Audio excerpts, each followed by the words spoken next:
พี่สาววนคุกควรขึ้นถึงเหมือนหึงข้าวนั้นยันสู่10 วันก็ปอตันเหมือนยัง10 ปีนอ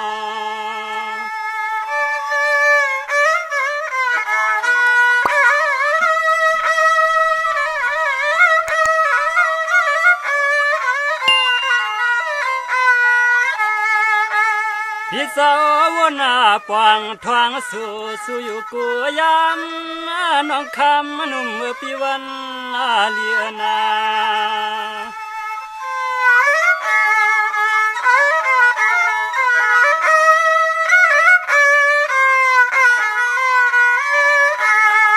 สีนานวลอ่อนนุดอุดเล่าปีเฮาวันถึงน้องพวงชิงในคำวันคืน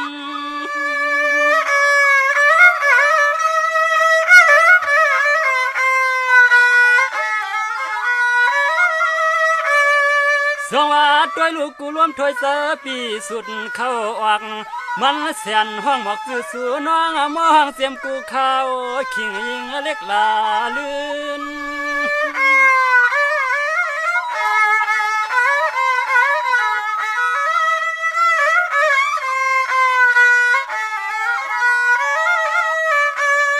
เดินโหสู่ยามเมื่อเฮาปียินจังเสียงขอสวบขอความน้องคำปีในมนฉับมาควยเฮาปีโปเลล้อมเลี้ยนตัวหา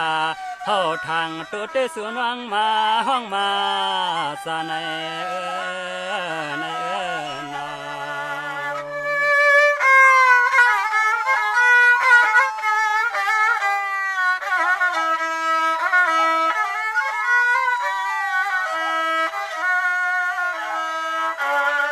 สวัสด้วยลูกเฮาไหลมามืดมาตักมาหักเปียงกันซ้ำเอาขึ้นยานติ้งลอยตามอยน้องเจ้าเฮาปีปอเลเอาน้ำยำตาน้อง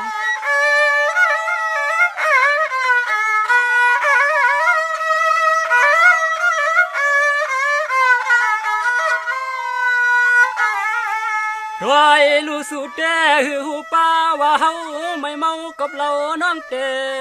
ผัดยานเมื่อนั้นยานเมื่อ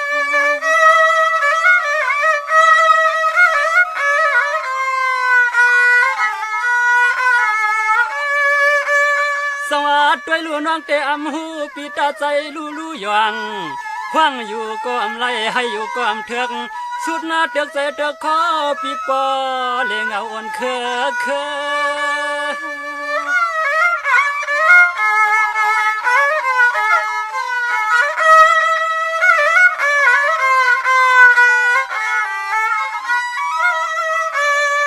ยามเมื่อสู่น้องเมื่อเขาปล่อยเขาลามเมื่อยามก่อนต้อยเขามือเปิ้นลาวเลเสก็เปสำลืมวนถึงปีเมืองไก่ยามเมื่อสู่เขาปล่อยและกินข้าวเส้นข้าวซอยจอเปิ้นพอโคยงจูก็กำลังกินหงป้าปีวันสั่งสู่หน้าใจสั่งความไว้เฮ็ดในนาน้องนา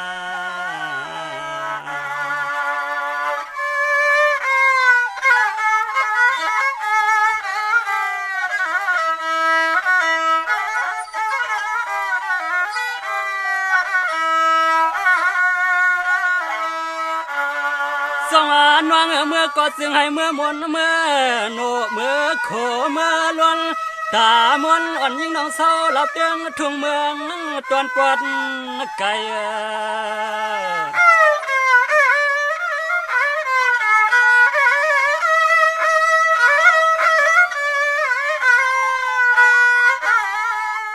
หายน้องยันปีเมื่อยาวในก่อของตัวเปียซ้ำลืมวนขึ้นปลังปลืนผู้ตื่นปีเตใส่คออ่อนลอมไปไตมอง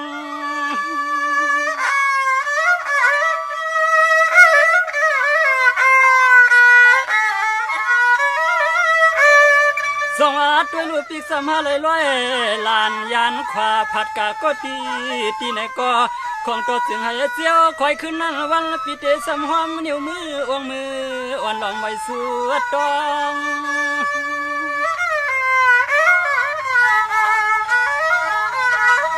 ส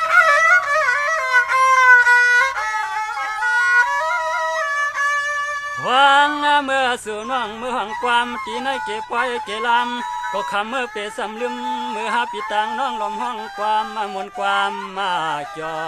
ซ้อมห่มรอกันยิ่งอย่าลืมมาวนขึ้นหน้าหันหน้าหักหน้า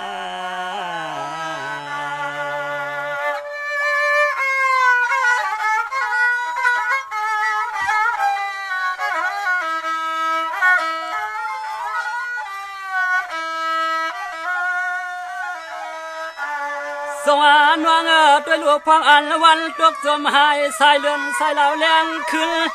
ยามอันไหนอ่อยย้อยขึ้นพองสู่เล่าลื่นเขานอนตีในผ้าพวงอันควางใส่สองมือเขาเสน้องในฝันหนักหนา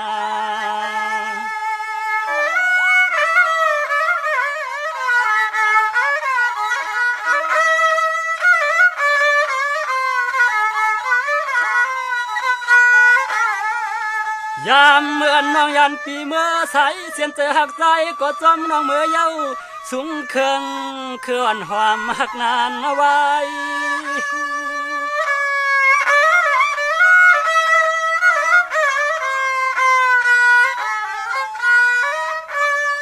สองน้องปีเตไปมองทอมจอมนั่งเสียงวันก้าหมวกว่ากาหมวกปะออกป่าต้องปะจังวันเฮาปีเศร้าเตเฮาปีเตไปมองน้องเราวันขึ้นฮอดเถิงสาย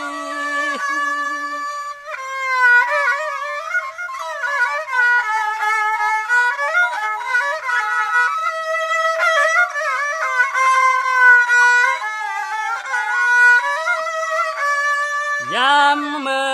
ให้น้องหล่อนเขานอนตีในผ้าพวง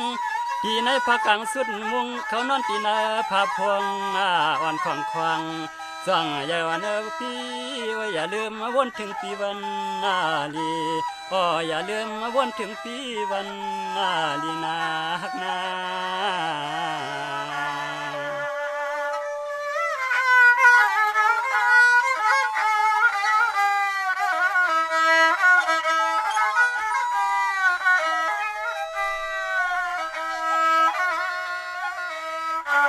สวรรค์น้องยามเมื่อน้องปีเมื่อเพียวจอมันสันลอยเมืองโม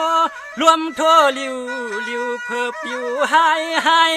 ยินเสียงจักจ่าเมียงใหญ่พยุงจอมกุ้งจอมกวางพวงยามนั้นมันเขาเปลี่ยนเทียงไฟไม่เจอปีวันทางสู่กง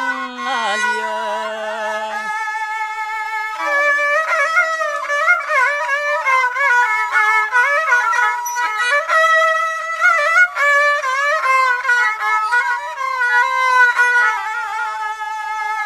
ยามเมื่อยิงน้องเมื่อละยินแทงเสียงตองล้อคว้างมอว่ายิงเอ้ย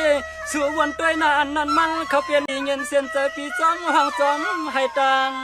ภายหลังเรานะหลังเรา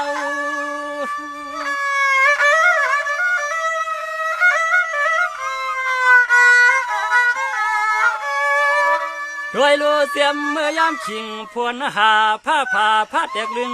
เมืองสึงควงเปิงในยำน้องคำอันนั้นมันเขาเปลี่ยนแทงเสียงห้องเสียงให้เสียเล็กึกอีกปาน้ำตาเฮา